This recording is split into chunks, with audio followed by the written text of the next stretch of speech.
Hello and welcome. Did you watch our presentations on the B-50 American bomber?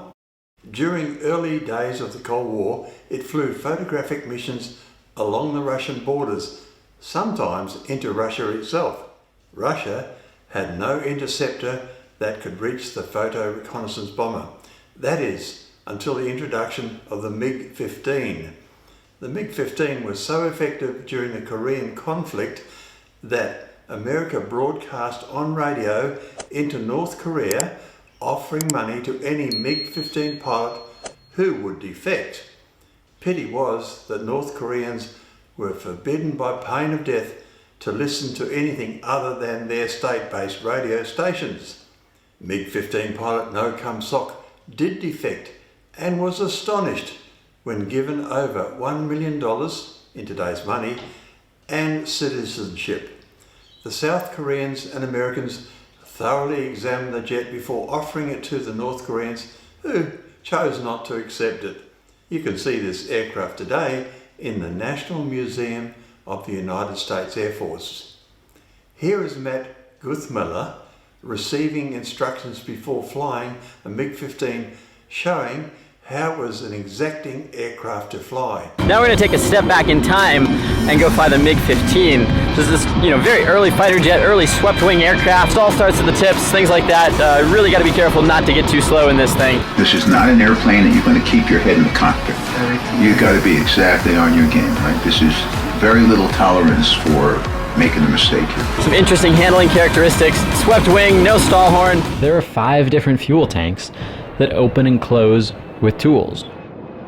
It's a lot of work to get ready to fly it, and it's a lot of work to fly it too. And it was the first Soviet airplane with an ejection seat. It's basically a 70-year-old gunpowder charge under the seat pan that will shoot you out the top at 25 Gs, and if you're still awake after that and your neck is intact, you have to get out of the seat and pull the parachute. Not exactly your preferred way out of the airplane. In ejection, you would have to put your feet in these stirrups.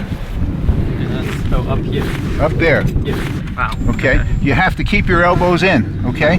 Push that forward? Push that forward. Just bring it forward like that, okay? Yeah. That will eject the canopy, okay. Right? Then you put your elbows in and you pull the trigger that's on the right side, okay. Right? And out goes the seat, okay? Okay. Right?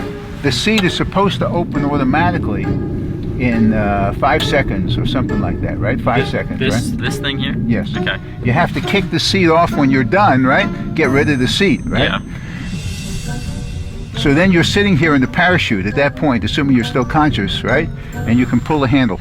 As good as it was, the MiG-15 was no match for US Navy pilot Royce Williams, who shot down 5 in one day during the Korean conflict. His solo dogfight with 7 Soviet MiGs that lasted 35 minutes has been called one of the greatest feats in aviation history by military experts. Being in a dogfight for 35 minutes would be a record. Royce Williams grew up in Wilmot, South Dakota.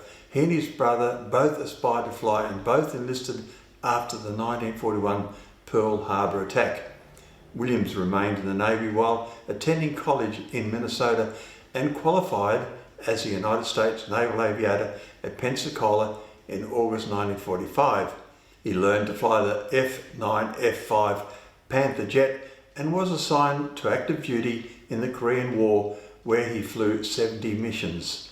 On the 18th of November 1952, on his second mission of the day, while on combat air patrol from the carrier USS Askani near Hworongyong, North Korea, he and his 2 F9F companions were tasked to intercept a flight of Soviet MiG-15s.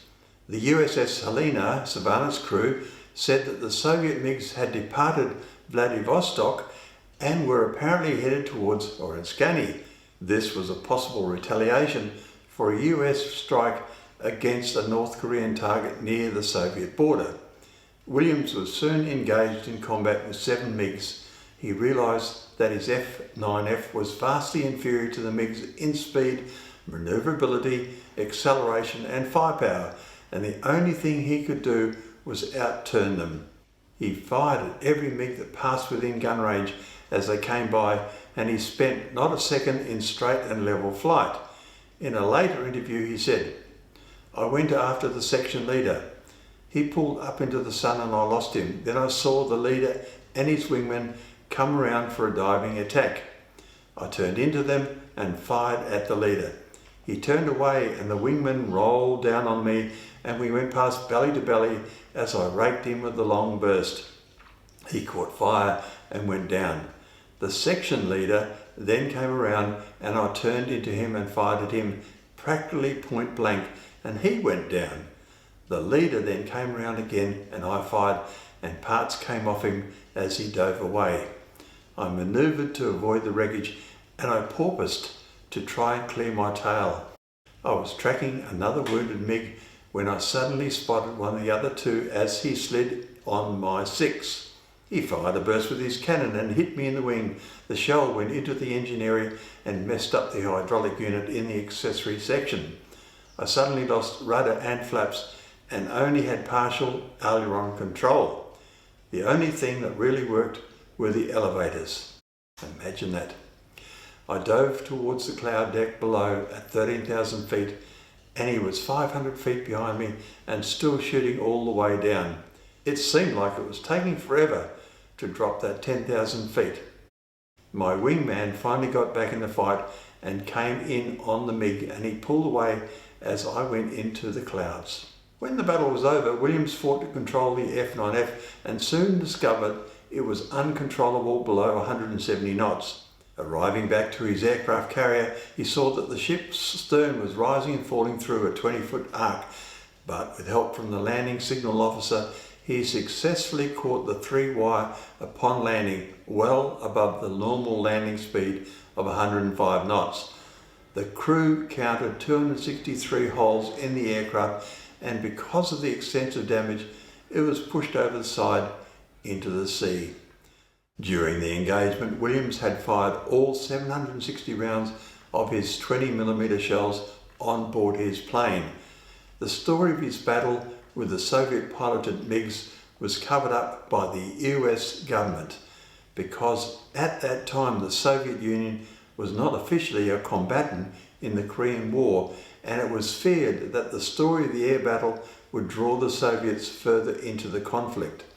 The dogfight was scrubbed from US Navy and National Security Agency records and Williams was sworn to secrecy about the incident, so much so that he never told anyone about it, even his wife or his pilot brother, until the Korean War records were declassified in the early 2000s.